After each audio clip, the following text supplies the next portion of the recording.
Hello everyone and welcome to the maiden edition of the Empowered Woman Global. My name is Beth Umali. Stay tuned.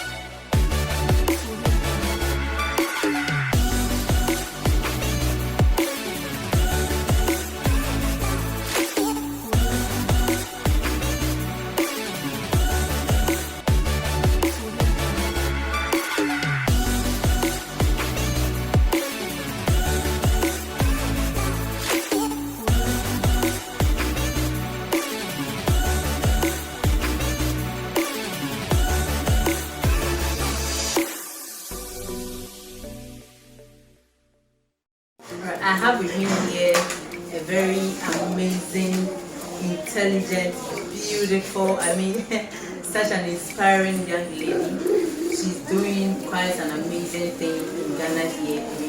She's influencing a lot of lives, she's impacting a lot of lives. She has inspired people, including myself. With me here she is a doctor by profession. Ladies and gentlemen, without much ado, let me present to you my guest for today. Hi. Alright, can you please tell us about yourself? Who are you here? Okay, so my name is Dr.ADAMS, commonly known on social media as Dr.ADAMS. I'm a medical doctor. I like to refer to her as the celebrity doctor. But if you go on social media, she's all over the place. She's doing a lot. And I personally am quite inspired by her. Most of the time, doctors, you wouldn't really get doctors who are that friendly, who are that open like her. I think it would really be nice to see her in the competition. Alright, so doctor, I want to go a little bit into your life. Okay. So, how did you all start? Did you always want to be a doctor? For me, yes. From the very start go, my mom is a nurse. So, I've seen my mom at work, and I think I love what she did. So, everyone, we live in a lot of compound houses in Australia. Anyone who has met me, you know that anytime there was an animal hit or an animal gets hit or while screaming the child gets hit, I'm always a person to miss. It was inborn, let me just say. I grew up with that feeling, always wanting to help, always wanting to do something to make someone feel better. And my mom being a nurse helped. So I think when growing up, my dad used to tell my mom that keep your books for mommy. That's what they told me. So she also becomes a nurse. It was a thing they used to sit at home. So one day I was talking to my mom. I think I wrote this testimony on Facebook. I told my mom that, you see, there's a nurse, but there's someone higher than a nurse. Who is that person? And then she said a doctor. So I said, yeah, that's to be a doctor. Like, okay, so that's how it started. And I used to preach at church. So during one of the times where after preaching, someone gave me a book.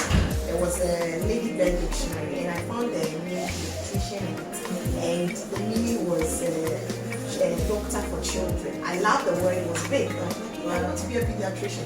That's how it started. And when it comes to the name Dr. Adams, so Adams is an acronym for Abigail. So my mom, that's why we say keep blessing your children, say good things on your children. Because my mom I actually started writing Dr. Adams. But no one in the family picked it up until my mom picked it up. So she's the one who started writing everything on all my books. Dr. Adams plus me. Dr. Adams. The word I'm saying is like from primary school. So Dr. Adams, and it just started. So that's like 5, 6 years, 7 years. So it's more like a prophecy. I was writing Dr. Adams, but when I'm a child. But she held it, she prayed on it, and she ran with it. Let me just say, she ran with it, and here we are with it. Wow. That's really good. That's good. I'm inspired by that. So mothers listening, I hope you've heard it. So you need to start saying it earlier, and you pray into it. Then one day you could have a doctor or whatever you would want your or even more, right? Yeah. Okay, so tell us, now we know you had the zeal, the passion and everything, but were you an intelligent person? Okay. Were you were you a book girl? Like I was a book girl. I'm a book girl. But when you go to medical school, actually people day. Really? Yes, people day. People day. Right from primary school, JSS, it was okay, it was quite easy. But when you get to medical school, you realize that so in medical school, I don't call myself an intelligent person in medical school. It was perseverance. I knew I had seen the goal. I knew I wanted to get there, so I persevered. There were courses I trained in. I was sitting and say I was a straight A student in medical school. Maybe primary school years, I would say my medical school, no. There were courses I trailed, there were courses I had to retake. It was perseverance. I knew this is it. I must get there, so I kept on. When I felt I get up and so yeah. That's awesome. So where did you school? Where did you start? Medical school. Also, I went Polygon of St. Mary's. Wow. St. Mary's Senior High, now Senior High. Then I did a bit physical science at Legon. When I was in third year, I was looking for medical school. I didn't make it to medical school in Ghana. That's why I said people did. Wow. I didn't make it to medical school. I think I applied to Legon. We are in a kids library, so if you see kids walking about, please bear with us. So I applied to Legon. I didn't get in. I applied to Tech. I didn't get in. And I applied to other schools outside, and when it came, I got admission outside. But when it came, the money, I'm from the campus, middle class people. So we used to joke about it that we are going to sell my daddy's kids so that they can pay. Let's sell my daddy's an expensive job. It just means that we just couldn't afford the house for us. So God being so wonderful, my mom, when she was working, she came into contact with a white woman who told her to go and see someone who knew that there were scholarships available for children like me. So I studied outside in Russia, to be precise, on government scholarship. So we didn't pay a person. That's good. It was such a blessing. Yes. So how was it like back on campus? Medical schools. I remember the first month, especially the first weeks, I went home crying all the time. When I started medical school, it was so cry. It was serious. And because I'm a scholarship student, I had to study in Russian. It was by force. If you're a private student, you had the option to study in English. I studied in Russian. So we did 1 year of Russian language. But that 1 year, Russian is very difficult. Russian language is very difficult. It looks like consonants. So the 1 year was okay, but it's not enough to get you grounded to be able to. We go for lectures and they are rattling. I was sitting with, I was in the same lecture room with Russians. People who are speaking Russian for their 20 lines and more, and me, I've been to 1 year, and the 1 year is not so grounded. Lectures. I couldn't write, I couldn't do anything, I'll just sit. And sometimes you go to lectures and someone doesn't want you to sit beside them because you are black. I was the only black person in my class. I mean, there were black people 2 years and 3 years ahead of me, but in my class, I was the only black person. So it was so difficult. Sometimes I'll sit by someone and I'll write on a note in Russian. The years of me is Abby. That's my name is Abby, and you are just passing the person trying to create rapport. So I found this girl who took liking to me, and then she lived close to us. So I'll wait for her, we walk home, and I'll go to her so that her notes, what she wrote, I'll recopy it. So it means I was doing extra work. We'll sit in the class, lecture time. After the lecture, we go home. We've had like 4 lectures. I'll go to this girl, take the 4 lectures and recopy it because I couldn't make it. So anytime I walk home, and there was a time when she's with her boyfriend, she doesn't want me to walk with her. I'll go home and the boyfriend. But no, she's with her white friends. Okay. And I would go home crying and telling God what is there. And I remember my mom, when I was leaving the shores of Ghana, she told me, be a fool, fully rely on God.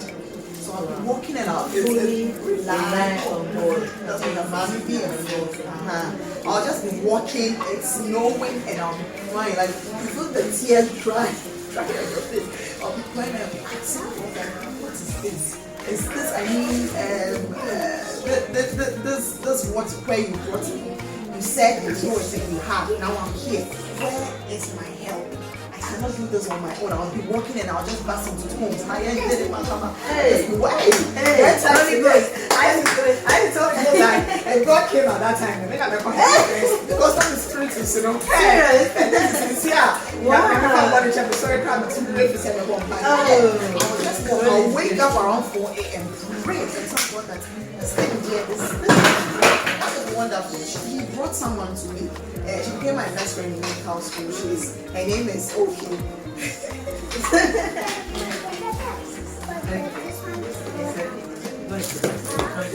Okay, so my best friend, her name is Makinyu. She came and God brought her. She didn't come when we started, but she joined and she became, I used to call her my angel.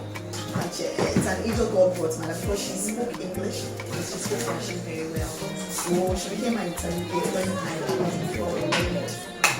It was difficult. Did you ever feel like it's okay? I said I wanted to be a doctor. Now I won't do it. Yeah. Then I called my mom and said, there's physiopathology. We did physiopathology in first year. For herself, I won't draw. And Russian too. I called my mom and I said, I can't. She said, like she's scared. She came and when we had done maybe something short to talk about how parents can influence them. Because my mom is my boss. And you follow me on social media, you want to talk about parents. She said, hey, you left me home without a certificate because I was in 3rd year when I left. You know this is what you want. You didn't complain. I didn't complain. Wow. I was in 3rd year majoring in physics and maths. So where are you going? You let me go without certificate. So that's why you have to complete. And then you see there's a miracle when I went there. I didn't get medicine from Ghana, to read medicine from Ghana. I got, what was it, biological sciences or it's a near few I wasn't medicine. Or something was to do with the lab. When I got there and I spoke to the officials in the Ghana embassy that I wanted to change to medicine, the first thing they said was, do you know someone in politics? I said, no. Do you know a big person in Russia? You don't say. I'm serious. I said no. Then he flatly told me, then I don't know how this change is going to be possible. Because you have 4 people who want to change to medicine, and I don't think we can give up 4 of anything. I called my mom crying. She said, hey, don't give up. My mom is that, she's that force. And if people see me on podcast on me, I'm like, when you talk to my mom will tell you, she's like the force. Like, go. Who has told you can't?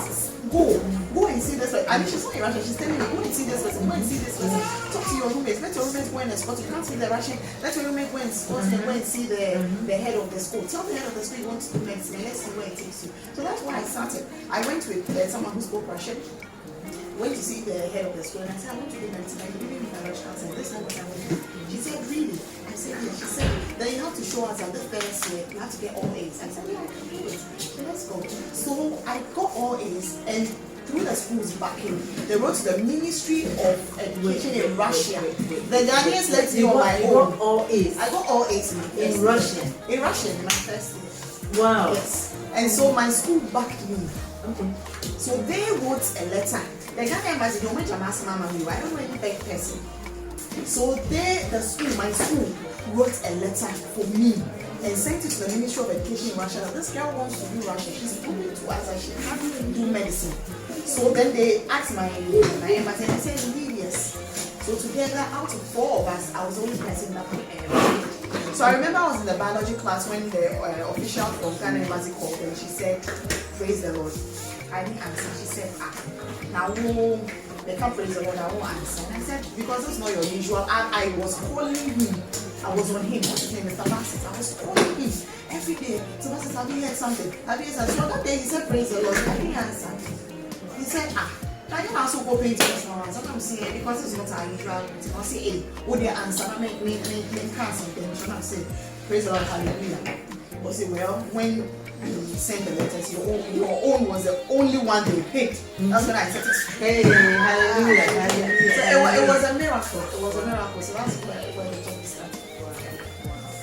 You know, with everything you are telling me, I can see that God has been like a rock, and you held on to God, like your life depended on Him. I remember when I was climbing to enter the airplane. I said the song I was singing was "Continue."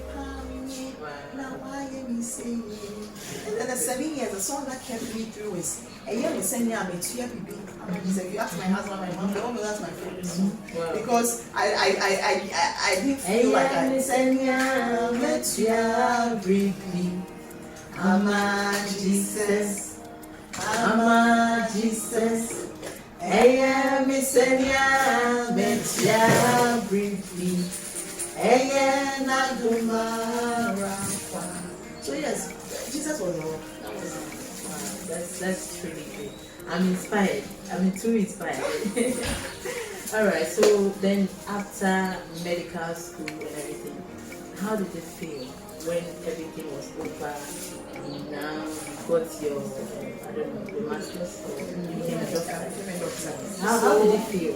During the graduation, my best friend and I, we had in Russia, we had 2 certificates you get, either red or blue.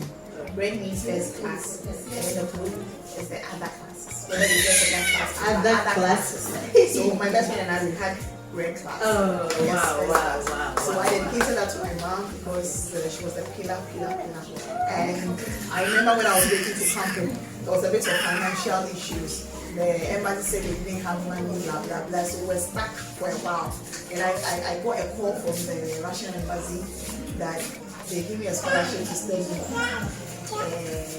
They asked me to continue. They asked me because I didn't want to stay. You didn't like it again. I know, so I wanted to come back home. And then they said, you had missed Ghana. I missed Ghana, I wanted to come back. And then they said, patriotic city. We are giving you another scholarship to stay and stay. I said, crying. I said, no, I don't want this. I kind of felt like so they kidnapped me, they were already going to let me go. So I came back home and then they had to write an exam. We call it FBC exam, that's a regulatory board, medical and dental council exam. And that exam is, I can't say it's difficult, but you have to stay. Whether it's difficult or not difficult, I had to stay. And we are a lot writing that. And at that time it was $700. And even though $700 right now is a lot, at that time it was a lot. My mom didn't have, my dad didn't have, my brother. Shout out to Fifi, his name is Jetta. If you have the message, my second one. He found the money and then paid. God bless him. And I remember during the preparations too, it wasn't easy. I was studying with people who knew. Sometimes we'll ask questions and I'm like, I studied in Russian. I had to process in Russian. This was after you and I'd come back to Ghana. I had to write the exam in English. And so when you ask me a question, I have to remember in Russian, translate in my head in English before I bring it out. And then the Ghanaian system is such a way, Russian system, you have to go and defend yourself. You don't like to So yes, come and defend yourself. Even what you are saying is wrong, just defending yourself, whatever you are saying is wrong, can gain you mark. But that I'm sure the true and poor system. So it was difficult adapting. So I was learning with the Ghanaians and then there would be things they would be saying and I'm like, oh, can I pass? The exam was supposed to be written in October. I knew I was writing in October, I didn't go. So in February, I registered for it and people knew, that's what I would say. And so I attached myself to these people who knew were going for classes. Me, I'm a tomboy, so my class, at first I was the only female, and we had some things that we had to go and iron out with the authorities. And I because I was only girl, they called me as Antoine.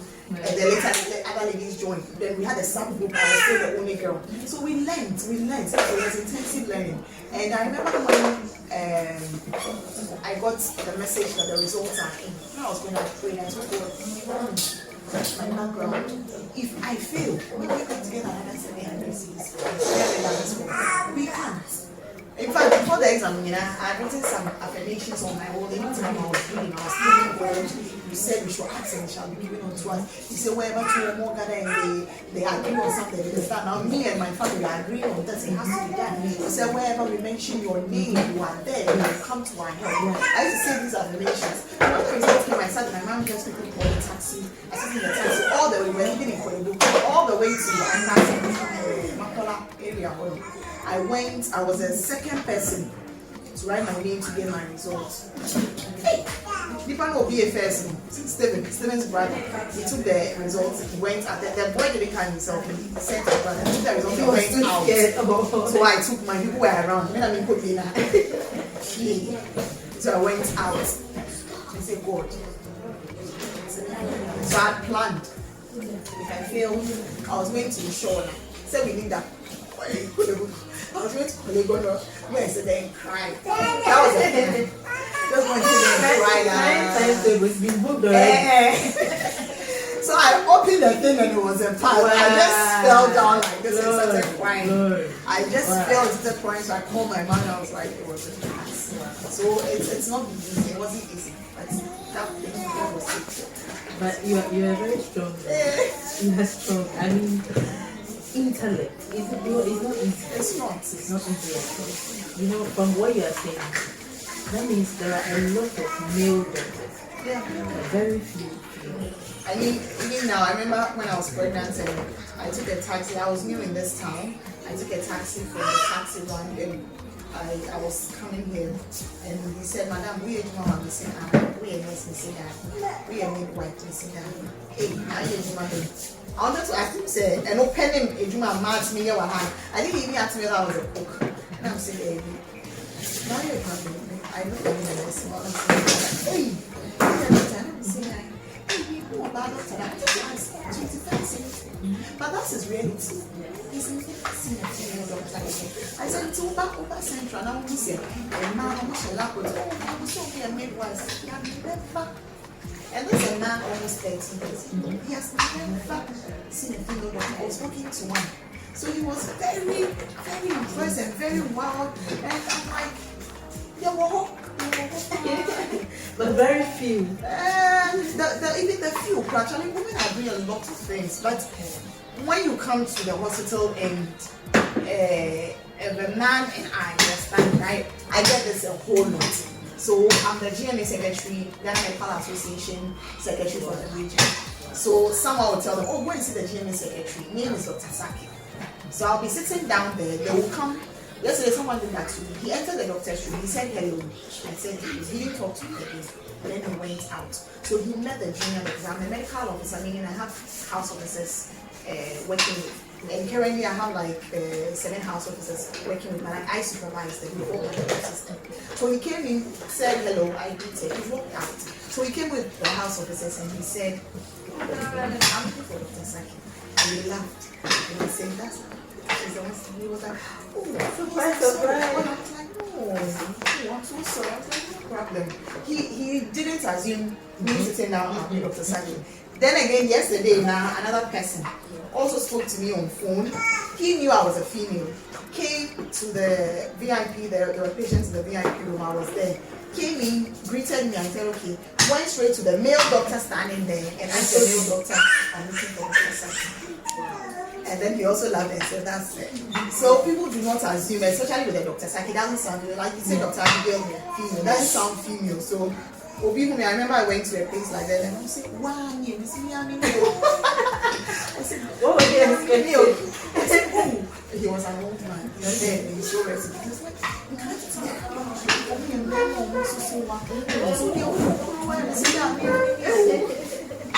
Yeah, so there are female in the system. We just have to, female empowerment, like what you are doing, we just have to create that stereotype of it. We can also do something. But what do you think is the issue? The issue with the reason why the females seem to be lesser. And so in the past, we have knocked it into our heads that medicine, yes, it's a tough course, but it doesn't mean women cannot be tough courses. Men can do it, women cannot do it. You know, right now there's this debate on on social media about someone made an unfortunate statement about gender harassment. We are all laughing about it. I was a science student. I didn't have medical skills. I wouldn't say my grades took me. It was perseverance. I wanted to say that. I persevered. I had to do it and I persevered and I sat on my bottles and my toes and whatever and learned. One of those days, as we say, is difficult. It is difficult, but women are really proper courses by medicine. Pathology isn't easy, but they are doing it. Architecture isn't easy, but they are doing it. Right now, we just have to encourage them. Whatever your health travels to do, just encourage them. Just encourage them. They want to go into skydiving, so then let them do it. Amazing, let them do it. So far as there's a strength and then there's that zeal and they are willing to learn. Persevere. This is pure perseverance. And so whatsoever that you want to do in life, I mean, just persevere and then you pull through, just like our doctor has done. Okay, look, let's talk about some romantic things more.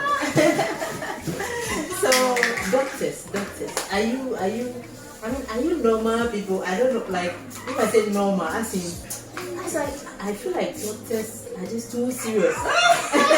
You can't really meet doctors. So, you have my WhatsApp number. Do I look like a serious? No, I don't. You have my WhatsApp number. You see my face.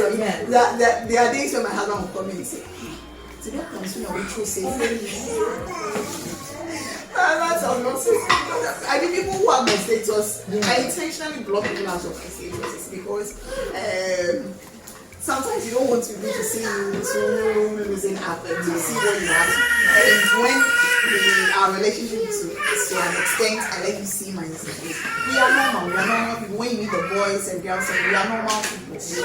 We are normal people. There's nothing special about us. But it's not all of them that act normal. And the stack up, growing up, stack up attitude. Like I said, maybe I'm a chimney. Growing up, that's what we saw. That's what we saw. I said, you're going to be a shark. You're going to dream. No. We are breaking the stereotypes and all. We are glory, hallelujah to that. That's our approach. We are easy to go. When you see doctors, a bunch of doctors talking. That's great. So anytime you see a doctor, please, they are easy going, so approach them, okay? Alright. So tell us about how you met your husband. A very handsome gentleman, of course. My husband. We met with how was it? Is he a doctor too? He's not a doctor. He's into marketing. Oh, but I thought doctors, they love doctors. I recently had my link posted. I also have a YouTube channel, so I posted a video on that about medical personnel marrying each other. It makes sense easy. I've been to the doctor before. It makes sense easy. You understand each other. Conversations. If I come home and I'm saying, this patient wanted discharge against medical advice, you ask me, what diagnosis is this? I mean, I can't go too deep into my patient's issue because of the speciality, but at least be able to talk. Now, I'm there explaining and then we call lumbar puncture, we grab the brain, then you're coming back to what lumbar puncture is. But then if you are with a medical person, you just say lumbar puncture, they understand. You say, now my husband, he calls himself doctor because there are some things. Yes, there are some things he knows. So maybe when we go to my in-law experience place and maybe I'm seeing one of his nieces and I mention something and you don't know, you quickly say, when they meet, then you say like, hey, now I don't know about a doctor. So he's not a doctor, he's into marketing. We met on Facebook. Wow. Yeah. Wow. Facebook. But please be careful. Some of them, they will scam you, The guys will scam you, right? They will scam you. Even girls are scamming boys, right? All right, wow. This is just so great. So I'm really enjoying this. I hope you're enjoying it too back at home. Okay, so what has been some of the challenges as a doctor, a mother, a wife? What is it like? Some of the challenges? Time. It's difficult. When my husband first came, I first time he came to our house, my dad was sitting down and my mom was there. And I was sitting on my husband was sitting on my dead boyfriend. So my dad asked me, you know the job my daughter does? He said, yes.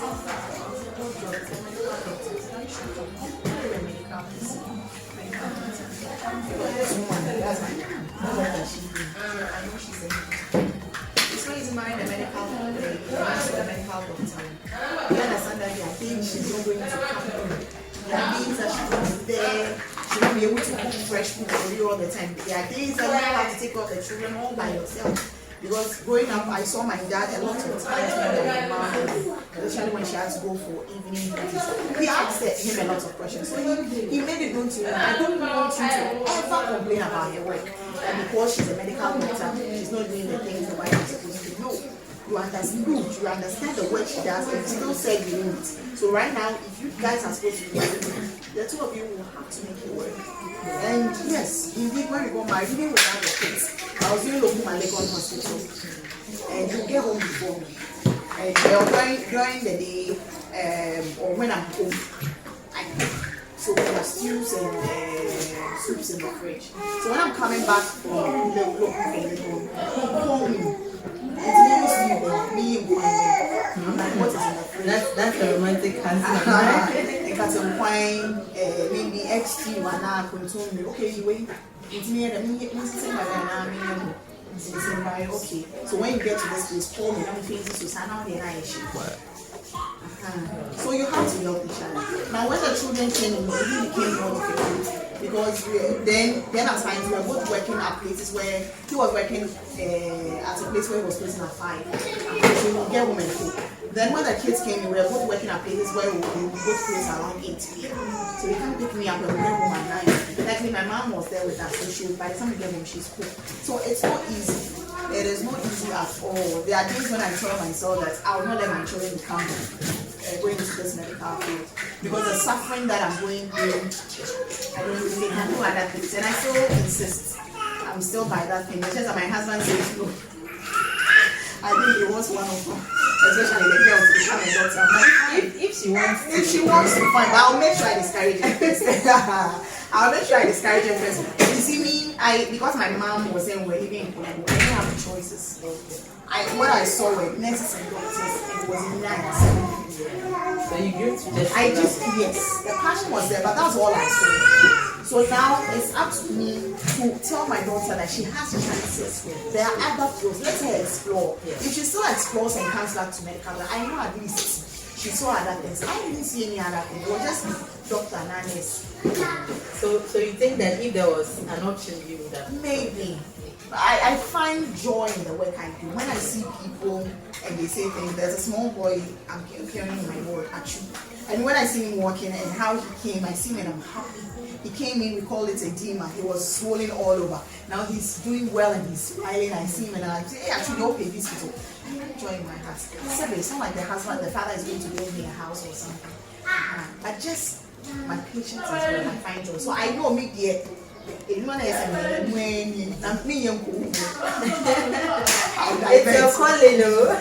calling, calling baby.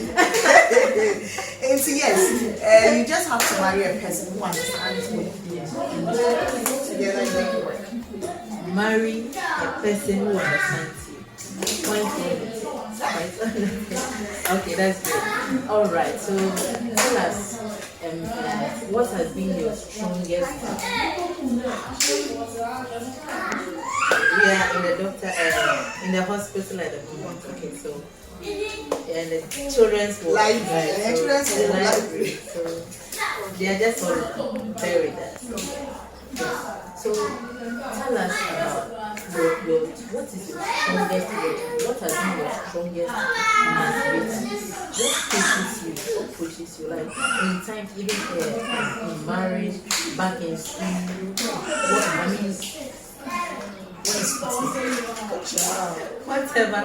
whatever, I mean, you are accomplished. In days when it was hard and was difficult. So before marriage and before kids, it was my mom.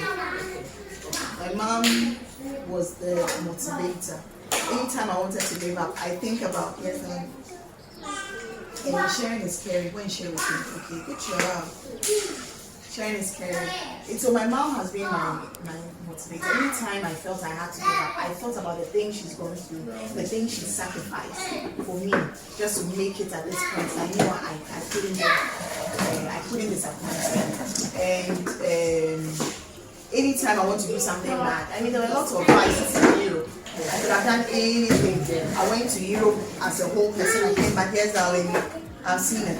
I came back as a whole person. And when I say a whole person, I went to Europe with my values and my principles. I came back with the same values and principles. Anytime I wanted to mess up, I thought about my mom and I said, hey, if my mom knows I'm doing this, she should be happy. So I stuck to my principle. And when I came back home, I knew by all means I should make it because of the person who sacrificed for me to get here. That was my mom. When I make mention of my mom, my dad is also there. He's super human being. However, that was my mom. So after marriage and children, now my children, I look at my kids and there are days when I want to give up and say they didn't tax to my home. Me and I'm quiet, my so when I get my responsibility, I want to make it. Then times when I'll pray, I'll say, dear God, because of my humanity, where I was creating women, so I'll make it. Now I look at the and I say, because of beauty and humanity, this thing I'm doing, make it work. Because of them, they become my responsibility, but they are blessings you have given me. So help me make it to meet the responsibility. A friend of mine, he's so rest in peace, he said his father told him that next time he's taking it again. Oh, sharing is going to take the sweeter. Until he said, his father said, in life, when you reach the same level as your parents, that you have, why equalize it? But if you step higher than your parents, and then why you, no matter what, now in all my life, we've lived in single lives and children. So the highest we've gone was children. See, my mom looked at house where was a 2-bedroom apartment. I'm currently living in a 2-bedroom apartment. I listened to what my friend told me. Say, when you get to the same place as your parents, you equalize. They say my mom has a house, 2-bedroom apartment. What I'm living right now, I'm hiring and get a house, like at least. So right now, a step further, whatever it is. Now that's an aspect of life. I can also look at it this way. My mother is a nurse. She didn't go to the university. Now I was the first. Next thing I can actually say, in my family, I'm the first person I'm called university. So it's a step higher. Yes. It's a step higher because my mom didn't go to university, my dad didn't go to university. It's a step higher. Sometimes we think we sit back and say, there are lots of things going on. There are lots of things. You see, right now, many parents say, what should I do? So my kids right now, they are the motivators. I'm supposed to do better than what my parents did for me.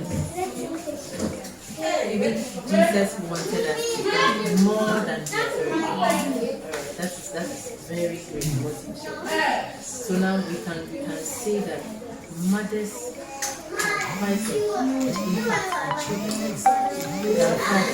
No, father should do it. It's the system we find ourselves. Like I when my mom went to nursing training school, it was my dad was wake up, he's the one who bounced back, take us to school, feel like it was my dad. And see, at every point in time, the parent, either the mother or the father, is supposed to be the parent. It just so happens that during my latter part of school, was my mom that was there. But me, so my mom wasn't there, it was my dad that was there. So they both played important. I mean, I've done another master's course at Lagos, MPH, Masters in Public Health. And when I was doing it, I just didn't get to, yes, darling.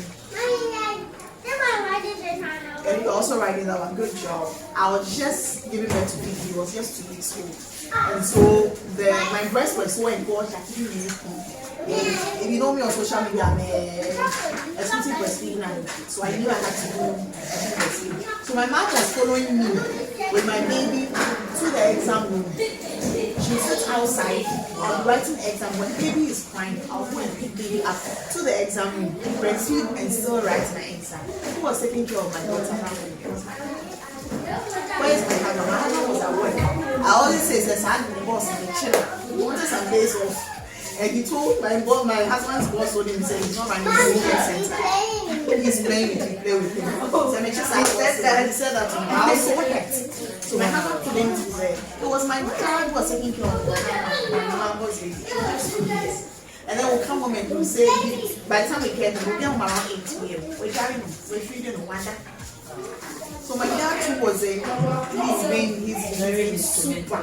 When I finished giving birth, both boys, baby and Fifi, I couldn't use my fingers. I had complications, Tinakawa syndrome. My fingers would be numb, and baby would be crying. I couldn't lift baby up. You have to lift baby up, and then take my breast out of baby. My mom will wash, and my dad will rinse it and go and dry it. Your parents, yes. God bless. Hey. In all things, I just have to be the Lord's children.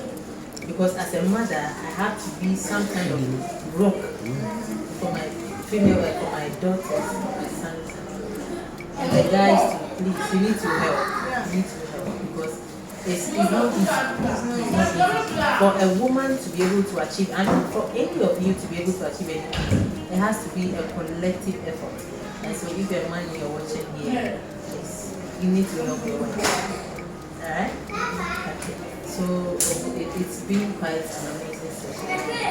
But before we end it, tell me about you, church, God, the tongues, the fire, and all of those things. How has God been in your life? How has it been? Coming from medical school, moving through now, because I have been seeing some of your posts and you talk about God. I know you are Pentecost. Your mom and dad, I think they met in Pentecost or something. You said their love story. Those of you on her page, you see, yes. And so I just realized that they were church people. And so obviously you would have that kind of effect on you, yes, that impact.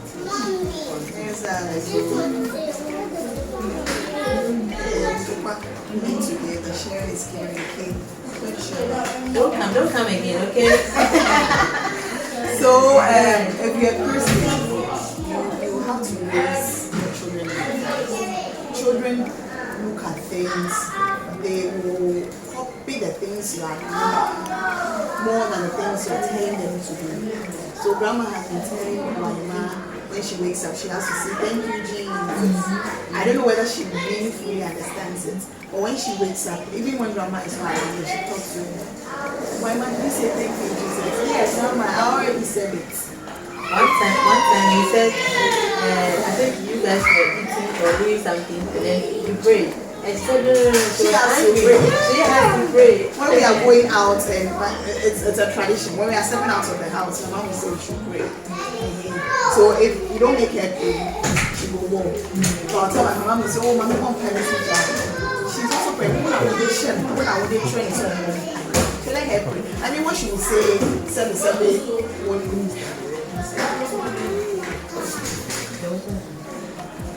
so what she is saying is not like the prayer. Yes, darling. You are sharing. Good job. It's not the same prayer as you will say. And you might think the prayer is powerful than him. But then the Bible says, so whatever we are doing, sometimes when we are praying and she just stand and read. Because she sees us do it. It's just that she doesn't like Sunday school. I don't know. So as Christians, it is our responsibility to raise our children in Christ. It is our responsibility. And she knows that we have to pray when we are going out. We have to pray when we are going to school. When I ask her to pray, these are the words. When we are going to school, when I ask her, hey, when we pray, I will just pray in the car. Okay, mommy, I'll pray. Dear Lord Jesus, for mommy, this is what she say. For mommy going to work, for daddy going to work, for my mother herself going to school, for people and grandma staying at home. I didn't teach her these words. She's the one saying it. You know, she's not saying, God help us whilst you are away. She's saying, for mommy going to work, for daddy going to work, for grandma going to school, for Fifi and grandma staying at home. She hasn't got the word protect them, but at least God knows her heart. She's saying something, and when she's done, she say, "Hey man, mommy, your turn." It means I also have to pray. Then I also say my own prayer before we pray. So we have to impact it. When we get to school and then school and we are partying, I say, "I love you, grandma." And then she also says, "I love you, I give her a kiss. She also gives me a kiss. And we say, "See you." There's something we do. I've been to the school 100 times. I haven't seen any parent doing it. They just say bye and they go. So even now the teachers, they see we are the only people who do it. I'm also encouraging parents. These are things that are from us. I grew up, my parents not telling me I love you. I'm not saying I don't. I know my parents love me, but you don't have that rapport to say I love you, I love you. But now, even on phone, my husband Is that what Western everything. And you're having so much fun. Continue having so much fun. Ghana here, No. We are copying Western culture, right? Yeah. We are doing things we are doing. So why can't we copy those good things? Montessori came from housing. I mean, my child was going to Montessori. So why can't we copy the good things that we are doing? She will talk to Fifi on phone. She will say, "I love you, Fifi." Fifi doesn't talk because it's a baby. Then I'll say, "Why?" My Fifi says, "I love you too, one man." She talks on phone with grandma. She says, "I love you, grandma." Now grandma too has to repeat. So the things my mommy hasn't told me, the little girl is making her say it. She'll go and tell grandpa, "I love you." Now grandpa too has to repeat it. The thing that grandpa doesn't like saying, no, he has to listen to us. He says to his grandchild, he says, "Whatever you are doing, as Christians, so if you want the child to be a brainer, play with the child. Let the child see you praying. That's what the child will copy it." So it's up to us to continue to train them in Christ. Whatever you want your children to do, you do it first. They will copy you. My son has been in Finland for some time, and my mom on phone will call me and say, "Oh, yeah, as a child, several times I've woken up to feel a hand for him. I'll wake up and hold my mom. She'll be praying to me. When I was pregnant and I was transferred at first, I'll wake up and he has to be on my pregnancy. Maybe my dad crap, she'll be praying over me. And so anytime I'm praying, I'm asking God to help me to be prayerful like my mom. Because what that can not hide, she will call you at night, wake up to pray. She will call you, you do pray. Sometimes I'm like, I'm almost 40, can't I decide to pray on my own? But she will make me, I'm telling you, wake up and pray. I'm praying today. She asks me things. Because that's how she trained us. So she says, "Something has to do that kind of life." You see, if I want my daughter to also be prayerful, my daughter to see me praying. If I want my daughter to be doing her quiet time, she is supposed to see me. Very soon, she's 3 years. Now she can talk. She can talk for Africa. I want us to start doing lessons. We'll start with the small ones, maybe do black hats or something, so that we'll start something. Yes, we do it together. The Bible tells us in Proverbs 22, it says, "Train up the child the way he should go, so that when he is old, you will not depart from it." So everything you said, it is very true, and so we need to do it so that the children can copy it. So as we are ending, please can you tell us, the people out there, our women, the people who think that they cannot do it. Someone is probably in the medical school, she just wants to give up. Yes, wherever you find yourself, just know that it is possible. It might be difficult. As it being difficult, it will be difficult. But just know that it is possible. I've had people send me messages on Facebook that they also find themselves in the same situation I find myself in Russia. Someone was in law school. She wrote to me 6 years ago. She was also struggling when I shared my testimony. She got encouraged. Now she was part of those people who just passed out, and she was so happy to write to me and tell me. So yes, I share in the joy of others that it is possible. As for it being difficult, it will be difficult, but just know that focus. Whatever you have put on your mind to do, just know that it is possible. Through it all, learn to trust in Jesus and let Him be your Lord. At the end of the day, you come out, you shall end in praise.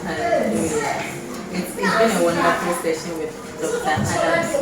Thank you so much for your time. It's been great to have you here. Thank you so much. God bless you. Okay, so as she has told us, whatever you set on your mind to do, she said, focus.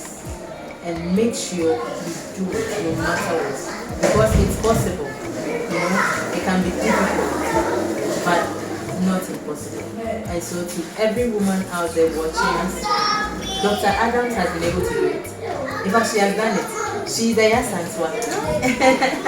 You could be the Yasanswa too. So keep pushing,